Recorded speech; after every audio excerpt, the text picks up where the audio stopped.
Woe to me, I cried. I am ruined. That's the exclamation of a man who is about to die. Those are the words of Isaiah, the ancient Hebrew prophet, as he experienced one of the most dramatic visions in the Old Testament. Spoiler alert, he didn't die, but at that moment he can't imagine anything but certain immediate death. Just seconds before this vision, he's just going about his normal life, but then he sees something that changes his perspective and changes his life. Have you ever had a moment that changed your life or changed the way you saw your life? Welcome to Choir Talks. My name is Greg O'Neill. I'm the worship pastor at Ridgecrest Baptist Church in Madison, Mississippi, and I'm glad you joined me today. I'm looking at the call that Isaiah received from the Lord as he began his ministry or his time as a prophet. He writes his testimony about that, or that vision, in Isaiah chapter 6, and it's a really cool passage. It inspires the imagination to try to see what he saw. Let's read it together, and if you're not driving, you might even close your eyes and try to imagine what he describes here. In the year that King Uzziah died, I saw the Lord, high and exalted, seated on a throne, and the train of his robe filled the temple. Above him were seraphim, each with 6 wings. With 2 wings they covered their face, with 2 wings they covered their feet, and with 2 wings they were flying. And they were calling to each other, saying, Holy, holy, holy is the Lord Almighty. The whole earth is full of his glory. At the sound of their voices, the doorposts and thresholds of the temple were filled with smoke. Woe to me, I cried. I am ruined, for I am a man of unclean lips, and I live among a people of unclean lips, and my eyes have seen the King, the Lord Almighty. Then one of the seraphim flew to me with a live coal in his hand, which he had taken with tongs from the altar. And with it he touched my mouth and said, See, this has touched your lips. Your guilt is taken away, and your sin is atoned for. Then I heard the voice of the Lord saying, Whom shall I send, and who will go for us? And then I said, Here am I, send me. And he said, Go. This whole episode for Isaiah probably starts in the temple, where he is just going about his everyday work as a priest. His heart is heavy because a great Jewish hero, King Uzziah, has just died. It's a time of uncertainty for Isaiah and for the nation. Suddenly he sees the Lord on a high throne, and the train of his robe is filling the temple. It's one of those moments in life that changes everything for Isaiah, and it starts with this line, I saw the Lord. When you see the Lord, when you really experience God, it changes everything.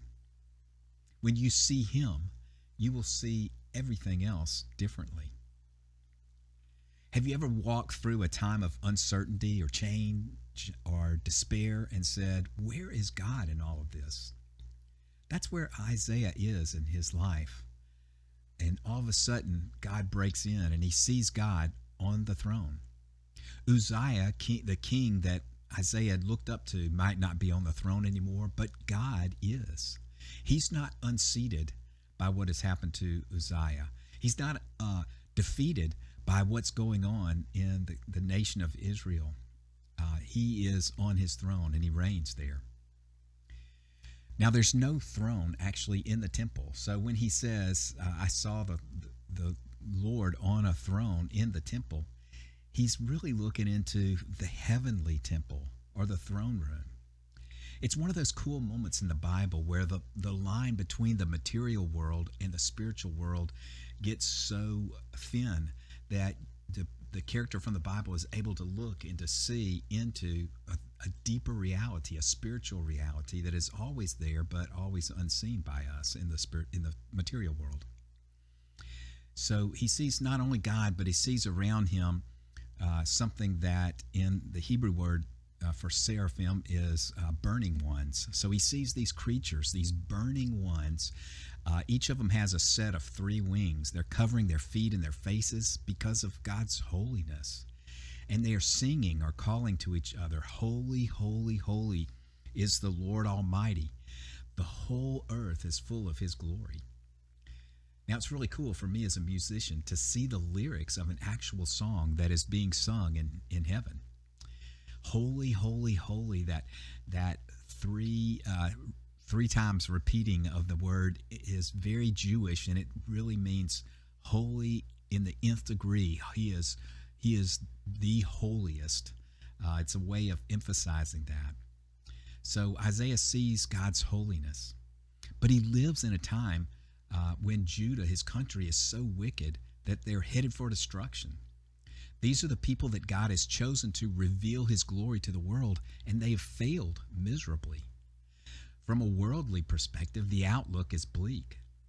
But when Isaiah sees the Lord, he gets a heavenly perspective. And here he sees, as in the song, that the whole earth is actually full of God's glory. So what changes for Isaiah when he sees God? He sees the spiritual reality that is obscured by the sinful world that's around him. At this point, Isaiah has taken in the amazing experience, and now he sees not only God, but he sees himself. And his immediate response is, "Woe to me." Seeing God meant death. Here's what God says himself to Moses in Exodus 33. He says, "No one may see me and live." So Isaiah expects immediate death. I believe that he's thinking he is taking his last breaths as he sees this vision. But in that moment of fear, he has a moment of clarity. He sees not only the Lord, but he sees himself truthfully. And he says of himself, "I am a man of unclean lips." Now, unclean lips are a result of an unclean heart. The reality of who he is becomes so obvious that he can't help but confess it to the Lord. Moments before this, he's just living life, but seeing the holiness of God, he now sees deeply his own unholiness and the unholiness of the people around him. Before this experience, he lives in a facade that maybe says everything's okay, but that's peeled away in a moment as he sees the truth of his own spiritual condition. Here's the takeaway. To see yourself truly, you must see God. So God says, "No one may see me and live." The Isaiah who has been living up until that point can no longer live. He's never going to be that same Isaiah again. But instead of judgment and the punishment he deserves, God acts in mercy. He sends a seraphim, a burning one, who brings a coal from the altar to touch his lips to bring him forgiveness. Now, if this had been the altar in the earthly temple, then he would have been taking a coal from the place where the sacrifices were offered, the sacrifices that took away the guilt of sin from the people of Israel. And so here's the image. There's something from that altar that brings him cleansing and wholeness. So he's made whole now, and he is able now, being cleansed, to hear God speak. And so God speaks and he says, "Whom shall I send, and who will go for us?" There's an invitation implied here, an invitation to be a part of his mission here on earth. Having seen God and seen himself and dealt with his own sin, Isaiah is now ready to hear this invitation and to respond. So he speaks to God and he says, "Here am I, send me." Now that's an incredible response. It's one you ought to memorize. It's a prayer that you and I need to pray often. When we see God, when we have a true experience with him, we're going to be invited also to join in the work that he is about, to join in spreading his glory. So we need to be able to pray this same prayer, "Here am I, send me." And then God commissions him by saying, "Go." And then I'll leave the story there as he goes on to tell him what he needs to speak to these people. But the thought is that when we are ready to submit ourselves, then God says, "Go." He commissions us. He gives us an assignment. So now we have Isaiah, the man of unclean lips, who is now cleansed. And he is ready to bring God's message, bring the very words of God to the people of Judah. That phrase, I saw the Lord, or the experience of it, changed his life. It gave him a mission. We don't have to wait, though, for a striking vision from God. We can seek him out right now. He is waiting to meet with us, and we can know his presence daily as we spend the time of worship, or weekly as we come together for corporate worship, seeking him in spirit and in truth. I hope that you'll do that this week. Have a great week.